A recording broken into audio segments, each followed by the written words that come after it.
Terima kasih Anda masih di NTV Prime Dialog, saya Patricia Mapalie. Pemirsa, Senin 9 September 2024 merupakan hari sidang lanjutan peninjauan kembali atau PK yang diajukan 6 terpidana kasus Vina dan Eki yang digelar di PN Cirebon, Jawa Barat. Agendanya adalah mendengar kontra memori atau jawaban jaksa penuntut umum atas memori PK pemohon. Dalam sidang kali ini, jaksa membantah semua dalil yang disampaikan pemohon atau kuasa hukum 6 terpidana. Benarkah memori PK yang dipaparkan kuasa hukum 6 terpidana kurang kuat? Atau jaksa yang terlalu bertumpu pada putusan tingkat pertama, tingkat kedua, dan kasasi Mahkamah Agung? Kami akan membahas topik ini lebih lanjut bersama kuasa hukum 6 terpidana Jutek Bongso serta Wakapolri tahun 2013-2014, Komjen Polisi Purnawirawan Ugro Seno yang sudah bergabung melalui sambungan Zoom. Selamat malam, Bapak-Bapak. Selamat malam, Mbak Patricia. Baik, Bang Jutek, Pak Ugro, terima kasih sudah kembali bergabung. Malam, Sebelum Pak kita Ugro. mulai berdiskusi malam hari ini, kita dengarkan dulu cuplikan dari sidang hari ini. Bukti surat pernyataan Dede Riswanto, Adi Haryadi, dan M. Ismail, Pet memori peninjauan kembali atas nama Adi Saputra dan kawan-kawan halaman 45, bahwa menurut para pemohon peninjauan kembali terkait alat bukti surat pernyataan yang ditandatangani oleh Dede Riswanto yang menerangkan pencabutan BAP tahun 2016 serta surat pernyataan yang ditandatangani Adi Haryadi dan M. Ismail tidak memenuhi ketentuan pasal 187 KUHP dan tidak mempunyai nilai kekuatan pembuktian serta tidak mengikat. Berdasarkan uraian tersebut di atas bahwa novum ke-1 sampai ke-4 dan alat bukti surat pernyataan yang diajukan dan dianggap sebagai keadaan baru atau bukti baru atau novum oleh para penasihat hukum para pemohon peninjauan kembali tersebut bukanlah merupakan keadaan baru atau bukti baru atau novum sesuai dengan pasal 263 KUHP yang dapat dijadikan alasan untuk dapat dilakukannya peninjauan kembali. Dengan demikian, dalil-dalil permohonan peninjauan kembali yang diajukan oleh pemohon tidak beralasan dan tidak berdasarkan hukum karena merupakan tidak dapat dianggap sebagai keadaan baru atau bukti baru yang seharusnya diperiksa, diadili dan diputus dalam persidangan oleh Majelis Hakim peninjauan kembali. Baik, saya ingin langsung minta tanggapan dari Bang Jutek. Tentu Bang Jutek hari ini mengikuti sidang sejak awal sampai dengan tadi berakhir tadi sore. Bang Jutek, menurut jaksa, novum yang tim Anda ajukan itu bukan merupakan bukti baru. Kemudian di wawancara terakhir Anda bersama dengan rekan kami di lapangan Rati, Anda sebutkan bahwa apa yang diajukan jaksa hanyalah bersifat formil, tidak masuk ke material. Apa maksudnya? Jadi gini Mbak Patricia, tadi betul statement saya di Pengadilan Negeri Cirebon, sehabis sidang saya sampaikan kami setelah mendengarkan tanggapan dari termohon ya, dalam hal ini jaksa penuntut umum, bahwa mereka ini mengajukan kontra memori PK terhadap PK yang kami ajukan itu banyakkan bersifat formil. Dalam arti bahwa di dalam jawaban itu adalah membantah semua secara formil acara yang ada di memori PK kami.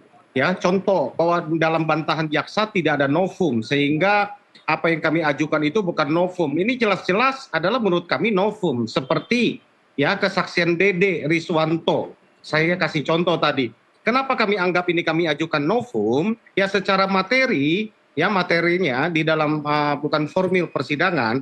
Perlu kita tahu bahwa Dede Riswanto pada tahun 2016 lalu ketika dihadirkan dalam peristiwa ini Mbak, dia tidak pernah hadir dalam persidangan. Jadi otomatis dia belum pernah dihadirkan dalam persidangan.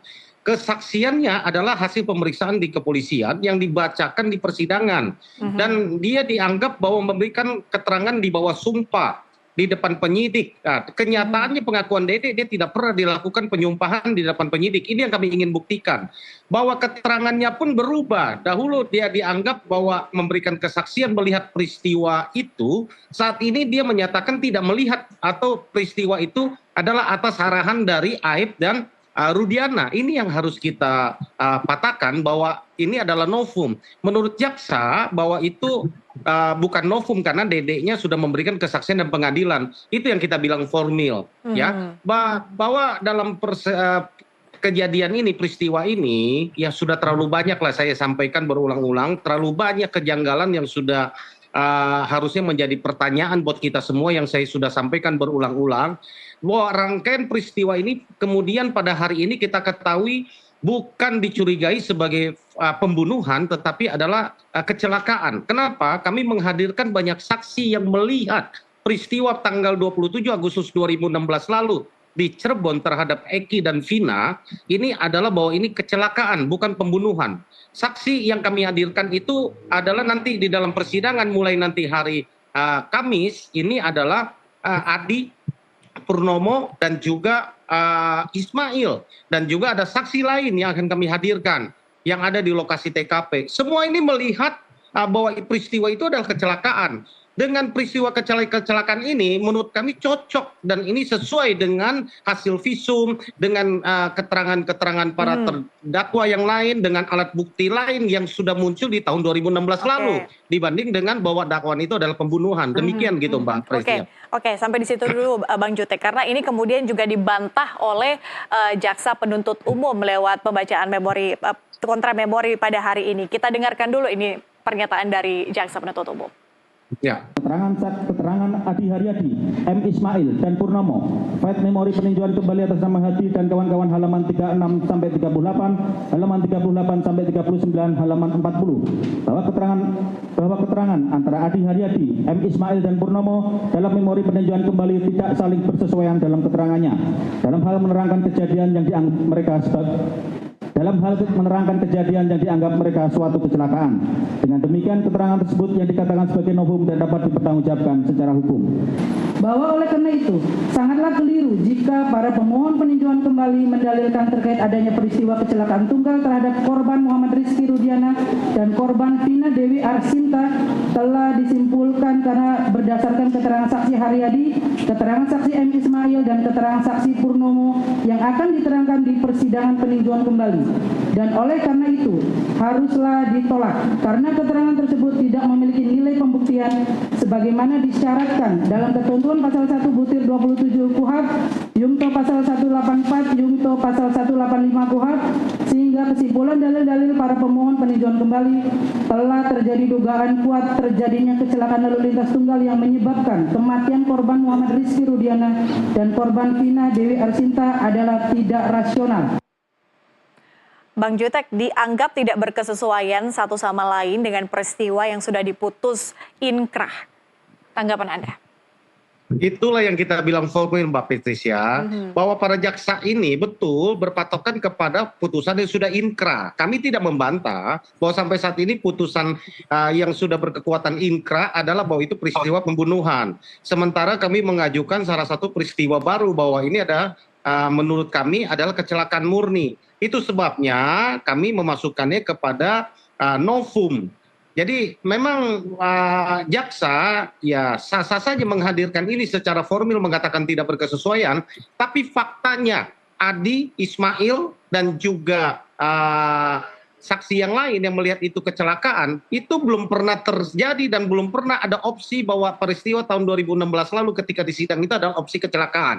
Adapun alasan jaksa bahwa olah TKP tidak menemukan ada roda yang tergelincir ketika peristiwa, ada rem yang mendadak dan juga ada kerusakan kendaraan yang lain, kami bisa maklum, tapi kami juga punya alat bukti lain yang mengatakan bahwa itu peristiwa kecelakaan. Jadi bukan hanya berdasarkan keterangan saksi yang akan kami hadirkan, itu yang akan kita uji di dalam persidangan. Ya, jadi menurut kami kalau peristiwa ini tetap kita berpatokan kepada atau kita asumsikan bahwa ini ke pembunuhan, justru ini akan membingungkan karena banyak barang bukti, keadaan dan peristiwa itu yang di dalam dihadirkan di persidangan 2016 lalu itu adalah tidak mendukung bahwa ini pembunuhan. Misalnya, barang bukti yang diajukan adalah tidak mempunyai scientific evidence. Contoh, pisau yang dihadirkan yang pertama dibilang itu adalah samurai, ternyata itu mando. Walaupun mando yang dihadirkan itu tidak ada darah dan tidak ada sidik jari DNA milik bahwa itu pelaku, klien kami menjadi pelakunya. Begitupun motor yang dipakai bolak-balik membawa terpidana Eki dan Vina dari flyover sampai ke tanah kosong dan balik lagi ditaruh di flyover, itu tidak pernah dibuktikan ada ceceran darah. di dalamnya baik kepada baju tersangka, baju terpidana, dan yang lain. Kemudian hal yang lain yang paling menurut saya sangat krusial adalah mereka dituduh diperkosa dan dibunuh di tanah kosong. Yang saat itu hujan lebat, bahwa itu harusnya ada bekas tanah liat dan menempel dalam tubuh atau di dalam pakaian mereka. Ini juga tidak ditumbuhkan. Tidak adanya batu yang berserakan. Itu yang saya katakan kalau kami hadirkan satu demi satu, memang peristiwa pembunuhan itu tidak ada. Gitu. Dan semua melihat bahwa itu ada berkesesuaian. Kalau kami lihat bahwa ini adalah kecelakaan. Nah, ini yang kami ingin hadirkan, bahwa pembunuhan itu tidak ada, kami hadirkan.